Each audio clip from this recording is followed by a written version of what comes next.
Antes de empezar la clase de hoy vamos a repasar un poquito los conceptos de ángulos y sus clasificaciones.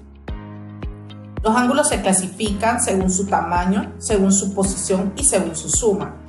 Según su tamaño se clasifican en agudo, menos de 90, ángulos rectos son ángulos que miden 90, ángulos obtusos son ángulos que miden más de 90 pero menos de 180 y los ángulos llanos que son exactamente los que miden 180 grados. Según su suma, ya vimos que se clasifican en ángulos suplementarios y complementarios. Suplementarios porque su suma es 180 y complementarios son aquellos que los ángulos suman 90 grados. Ahora vamos a ver la siguiente clasificación, los ángulos según su posición. Y según su posición, los ángulos se clasifican en consecutivos, adyacentes y ángulos opuestos por el vértice. Vamos a empezar ahora con la definición de ángulos consecutivos. Un par de ángulos se llama consecutivos si cumple con las siguientes condiciones. La primera es que comparten el vértice. En este caso, estos dos ángulos comparten el mismo vértice que es la M. Y comparten un lado que sería justamente el rayo que estoy señalando.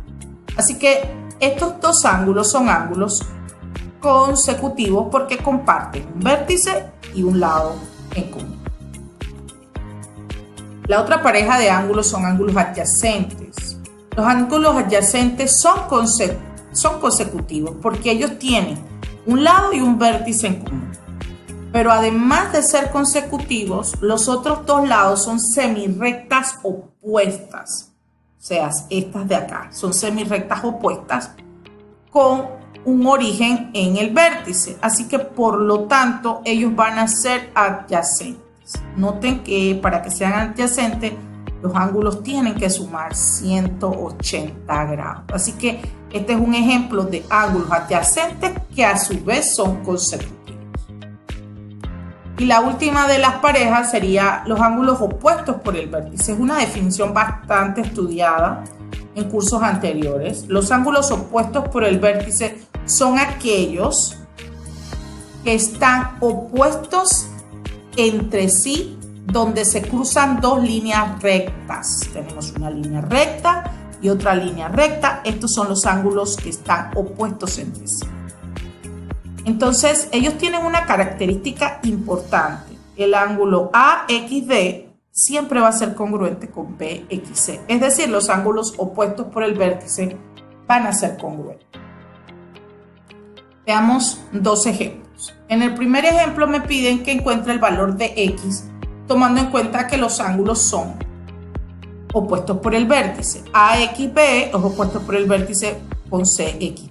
Como ellos son opuestos por el vértice, sus medidas van a ser iguales. Por lo tanto, 4x menos 8, que representa AXB, va a ser igual a 44, que representa el ángulo CXB.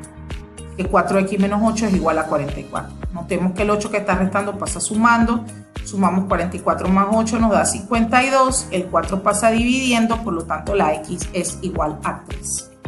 Utilizamos el concepto de ángulos opuestos por el vértice y trabajamos una ecuación sencilla de primer grado. En el siguiente ejemplo tengo que decir la relación que existe entre los ángulos siguientes. AXY y YXB. Notemos que ellos comparten un vértice que es X y un lado que sería justamente este rayo, XY. Así que por lo tanto estos dos ángulos son consecutivos porque comparten un vértice y un lado. Y como este ángulo que está a la derecha es de 90, todo este otro ángulo también es de 90. Por lo tanto el ángulo A más B, la suma de ellos dos es igual a 90 grados. Van a ser completos. Entonces, esa pareja de ángulos, aparte de ser consecutivos, van a ser suplementarios.